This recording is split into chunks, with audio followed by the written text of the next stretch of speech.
उम्र का ऐसा ही है, कब आती है, कब कर्म करता है और कब बूढ़े होकर विदाई का समय आ जाता है। ये जीवन मात्र एक जलती हुई मोमबत्ती के जैसे ही लगता है। जिस समय उसमें लौ जलाते हैं तो बहुत सुंदर लगता है, लेकिन धीरे धीरे धीरे धीरे वो बिल्कुल समाप्त हो जाता है। जीवन भी ऐसा ही है। मुझे लगता है कि अब मुझे इस राजपाट से किनारा कर लेना चाहिए। मुझे अब राज, मुझे अब राज से करना किनारा ही नासिब है।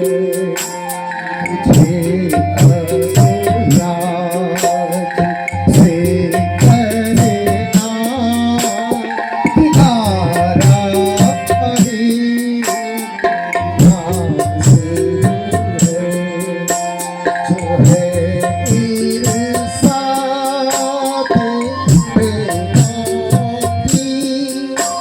जो है ईर्ष्या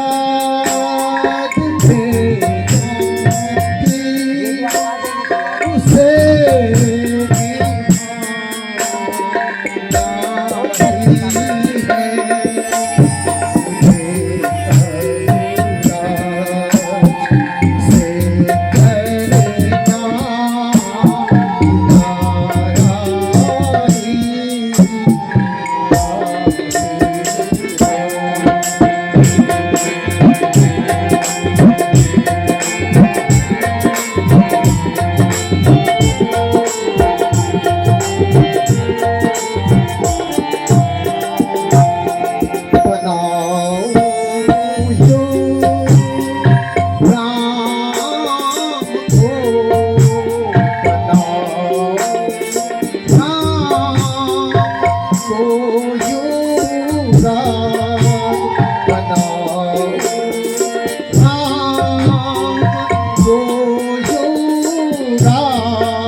राम हर प्रकार से तैयार हो चुका है और हमारी प्रजा की भी यही मनसा है कि एक नया युवराज राम के रूप में देखना चाहते हैं।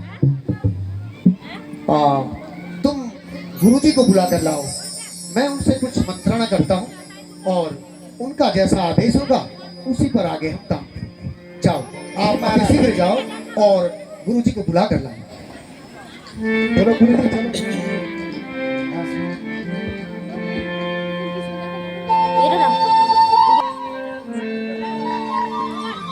गुरुदेव प्रणाम।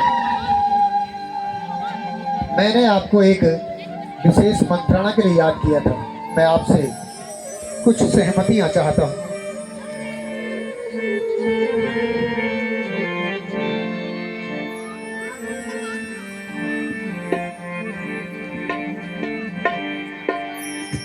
सहमति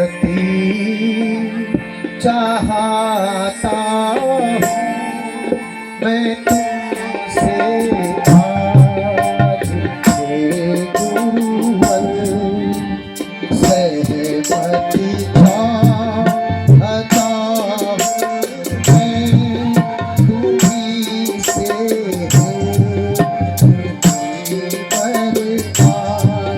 बनाऊं राम को युवराज।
आपकी अनुमति हो तो मैं सूर्यवंशी ताज को अपने राम को देना चाहता हूँ और प्रजा के लिए यही मंशा है। आपकी अनुमति हो तो मैं राम को बुलाकर इस शुभ समाचार को दूं। तबला क्या ठीक है गुरुदेव, आपके समर्थन का मैं स्वीकार करता हूँ। हे मंत्री, हे महाराज, जाओ और मेरे राम को बुला कर लाओ। सबसे पहले ये सूचना मैं अपने राम को ही देना चाहता हूँ। तुम जाओ। राजा महाराज जाओ।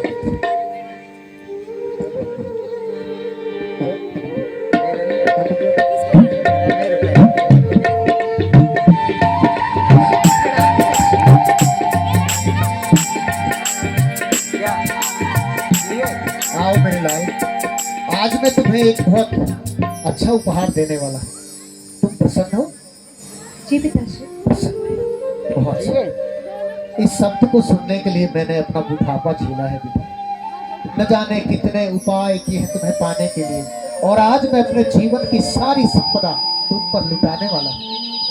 बस मुझे भरोसा है कि तुम उसका सम्मान करोगे और मेरी ही तरह, मेरे पुरखों की तरह उसे संभाल लोगे। कुछ गड़बड़ी ना करे।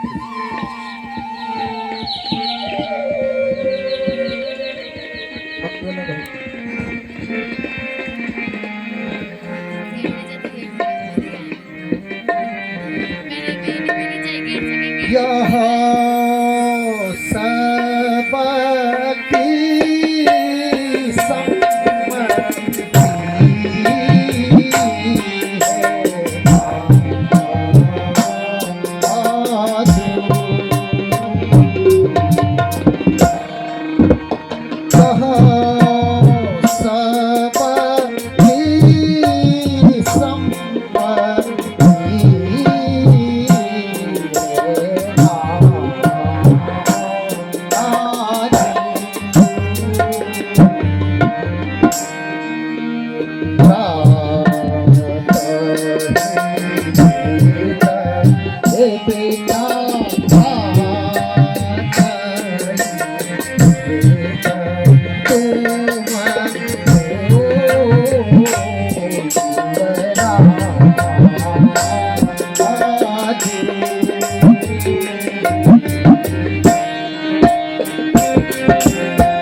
अपने गुप्त मंत्रों से ही राज्य चलता है। तुम्हारी मंशा क्या है उसे पूरे जगत में नहीं बांटते। अगर आप गुप्त मंत्र के आधार पर कार्य करते हैं तो वही राजा कुशल माना जाता है। ढिंढोरा पीटने से राज्य नहीं चलता। आओ अब तुम अपनी तैयारी करो। प्रातः ही समय पर उठकर स्नान करके सीधे हमारे पास आना है, और तब तक गुरुदेव ने आपकी पूरी तैयारियां करके रखी है। ठीक है, तुम जाओ और खूब आनंद से नींद लो, और उसके बाद प्रातः उठकर अच्छे से स्नान करके माता जी को साथ में लेकर आओ। कल्याण कल्याण।